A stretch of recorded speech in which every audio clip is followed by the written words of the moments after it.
왜 그래, 파트너? 이 몸이 보기에 뭔가 고민이 있는 것 같아. 창세의 소용돌이 결국에는 다시 돌아왔네. 여기도 예전과 달라졌어. 파이논 씨는 재창기 준비를 마치셨을까?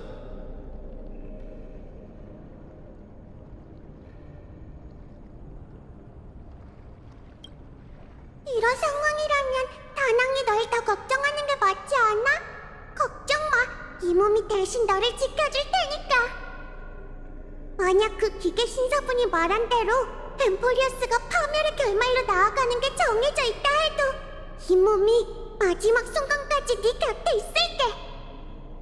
너와 다낭에게 열차가 중요한 것처럼 엠포리어스도 이 몸의 고향이니까.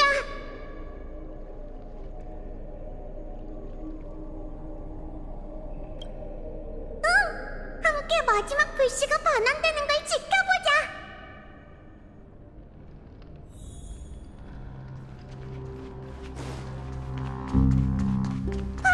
파이논이 저기 있어.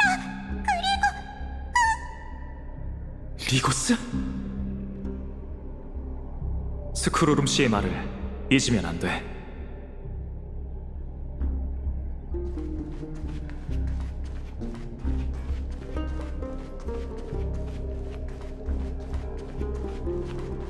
그리고 파이노님께선 그 불씨로 옛 세상을 묻어버리고 만물을 회색의 미지로 들여올 거예요. 괜찮습니다. 전 잔혹한 불을 쫓는 여정으로 인해 환상을 버렸고 미래는 우리가 들어서길 기다리는 서풍에 물든 이상향일 수 없죠. 앞에 있는 게 혼돈이라면 제가 찢어버리고 첫 번째 태양의 빛을 끌어들이죠. 당신이군요. 등 뒤에 있는 삶의 희망을 포기하고 의연하게 앞으로 나아가는 걸 선택하다니 역시 개척자답군요.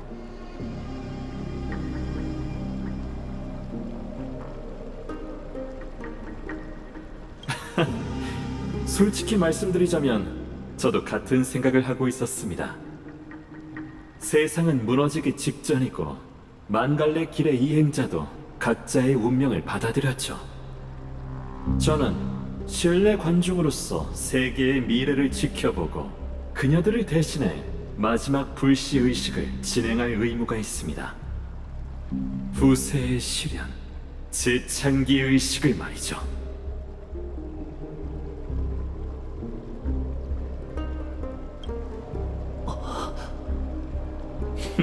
그랬군요. 제가 케이페에 그가 침입한 흔적을 지우기 전 이미 제 동족분을 만나셨군요. 파트너, 그게 무슨 뜻이죠?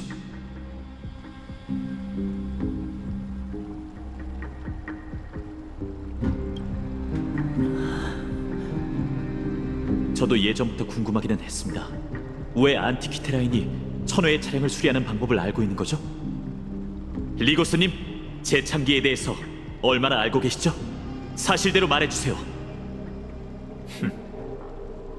그렇게까지 말하신다면 이제 더 이상 이 신뢰 관중 위장을 유지할 필요가 없겠군요. 파이노님, 당신이 진실을 원하시니 진실을 알려드리죠. 여러분도 알고 있다시피 과거의 신이 쓰러지면 누군가는 부러진 기둥을 메고 신의 자리를 채워야 합니다. 이를 위해 신권을 짊어질 자는 반드시 시련을 통과해 본인의 자질을 증명해야 하죠. 그러나 케팔의 반신에게 있어 시련을 통과할 가능성은 영원히 존재하지 않습니다. 후세의 시련은 신의 직책 그 자체이기 때문이죠. 세계를 다시 만들고 세계를 짊어지는 것, 쓰러지지 않는 이상 영원히 끝나지 않습니다. 그렇습니다. 재창기 의식은 순식간에 완료할 수 있는 의식이 아니라 기나긴 고통의 여정입니다. 다른 반신들의 희생의 여정이 이 세계에서 끝나면 케팔은 여러 신의 불씨와 세상 전체의 기억을 짊어진 채 언제나 우뚝 서 있어야 합니다. 내세가 올 때까지 검은 물결이 세상을 짊어진 자와 그의 어깨 위에 놓인 모든 걸 전부 집어삼킬 때까지 말이죠. 누군가 그의 불씨를 넘겨받을 때까지 말군요. 당신은 이미 온 세상을 밝힐 성화를 들고 있습니다. 이제 선택을 내리기만 하면 되죠. 성화를 보살피고 후세에 넘길 건가요? 아니면 여기서 꺼트리실 건가요?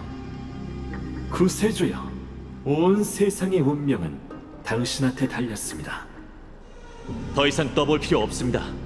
이미 결정을 내렸으니. 하지만 내세의 새벽을 맞이하고 불을 밝히기 전 2가지 약속을 해주세요. 듣고 있으니 말씀하시죠. 안악사 선생님의 신세계에 대한 설명이 의심할 여지 없이 확실한지 알려주시죠. 세계는 제 기억대로 다시 창조되고 산자와 죽은 자 모두 그들의 전생과 다름없이 최초의 인류로 다시 태어나며, 그리고 제 동료들, 순도한 반신들은 윤회를 뛰어넘어 새로운 티탄이 되나요? 영웅들의 희생이 헛되지 않게 말이죠. 물론이죠. 제가 증명할 수 있습니다. 그럼 2번째 약속은 개척자 씨가 엠포리어스 규칙의 제약을 받지 않고 그가 안전하게 고향으로 돌아갈 수 있게 해주세요. 안타깝게도 그 약속은 해드릴 수가 없습니다. 아까 말씀하신 것처럼 그는 이미 세월의 권능을 이어받았으니까요. 그는 이미 이 세계에 너무 깊게 개입했습니다.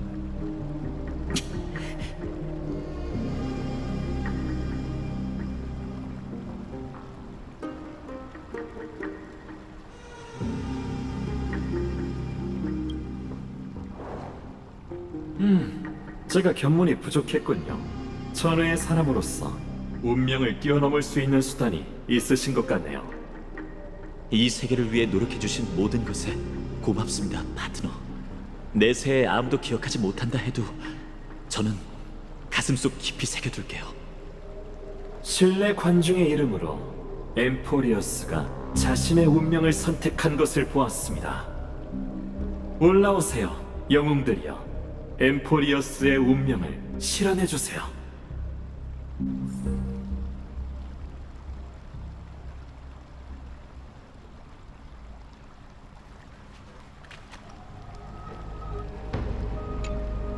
이 세계가 끝에 다다른 지금, 신뢰 관중의 이름으로 당신에게 인사를 드립니다.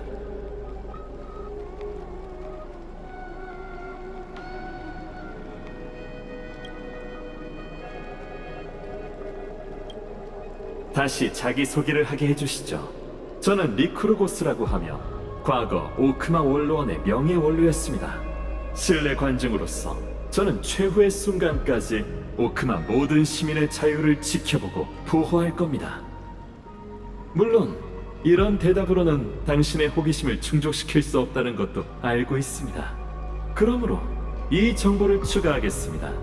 이는 엠포리어스에게는 가치가 없지만 당신 같은 천회의 여행자에게는 매우 큰 의미가 있습니다. 리크루고스는 수많은 지식의 길을 걷는 자 중 하나로 누스를 대신해 엠포리어스가 쇠퇴의 운명으로 향하지 않도록 이곳에 눈길을 주고 있습니다. 저는 이런 짧은 대화로 당신의 신뢰를 얻길 바라진 않지만 적어도 거시적인 관점에서 제가 당신과 걷는 길이 별 차이가 없다는 걸 믿어주시죠.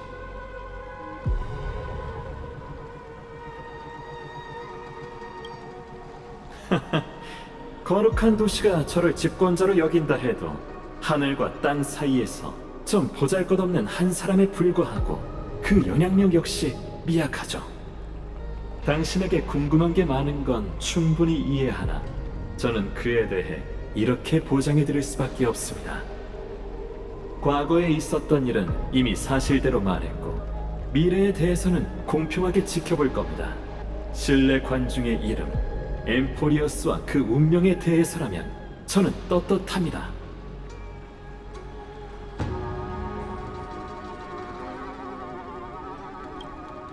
제가 보기에 이 세상에 피와 살에 기반하지 않은 생명은 모두 같은 뿌리에서 비롯됐습니다. 우리는 모두 우주의 변함없고 신성한 수학 법칙에서 탄생했죠. 그 논리대로라면 답은 명확합니다. 제게 있어서 그 천재는 동족이자 형제입니다.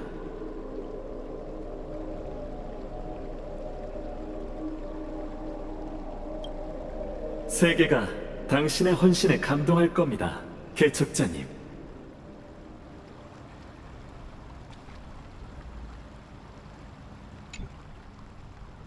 당신이 없었다면 우리는 예언에서 말한 내일을 절대 맞이할 수 없었을 거예요. 저와 마지막까지 함께 해줘서 고맙습니다.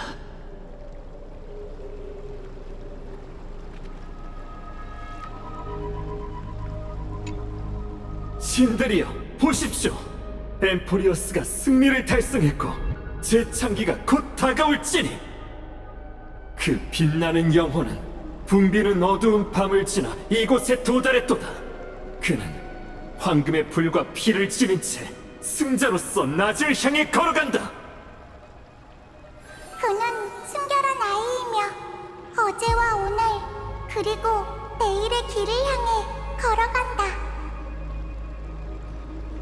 그는 태어나지 않은 자 중 처음으로 태어났고 이름 없는 자 중 처음으로 이름을 가졌다. 그의 몸은 영원하고 사지는 끝이 없으며 길게 이어진 밤을 밟는다. 그는 최고의 왕이자 방랑자들의 목자로 단결한 사람의 아이를 원수의 위로 높이 들어올린다.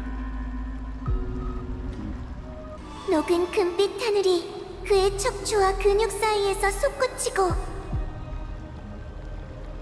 가장 화려한 계략도 그의 호흡과 말 아래 모습을 드러내고 아름다운 신세계의 눈부신 황금빛 호수 속 그는 몸을 깨끗이 하고 바로 그곳에서 너와 나의 최초이자 최후의 소원을 완료한다. 우리가 사랑하는 이 세계를 위해 정관은 다른 결말을 써내려 가주길. 자, 하트너, 저랑 함께 하시죠.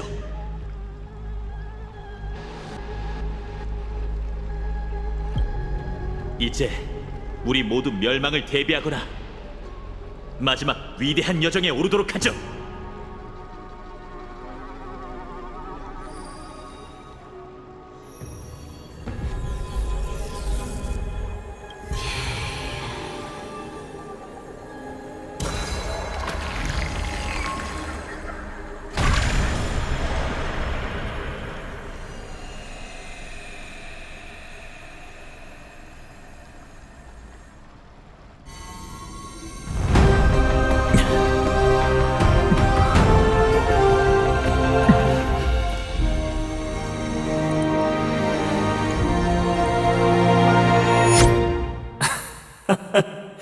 이 얼마나 파란만장한 모험입니까?